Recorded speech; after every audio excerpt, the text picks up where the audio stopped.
Bismillahir Rahmanir Rahim. Assalamu alaikum wa rahmatullahi wa barakatuh. Wapenzi watazamaji popote mlipo, Allah azza wa jalla awapambe na afya njema. Ukumbusho wa leo, tunakumbushana kama mtu akona deni la Ramadhani anadaiwa, basi hala ajaribu kulipa deni kama hilo kabla Ramadhani. Tuna siku takriban 30 na kitu ambazo kwamba tupo nazo. Siku kama hizi, tafadhali ndugu yangu, dada yangu, kama uko na deni unalijua, basi lipa kabla hii Ramadhani kuingia Ramadhani nyingine.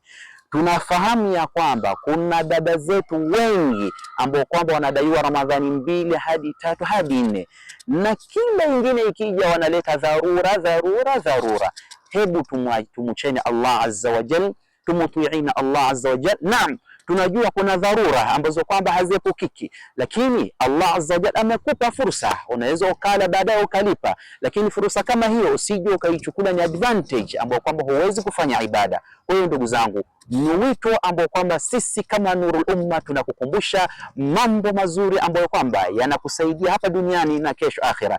Shirikiana na Nurul Umma, kuwa na Nurul Umma, ishi na Nurul Umma, faidika na Nurul Umma, na faida leo funga ile funga ambayo kwamba ili kupita. Wabillahi tawfiq, wassalamu alaikum wa rahmatullahi wa barakatuh.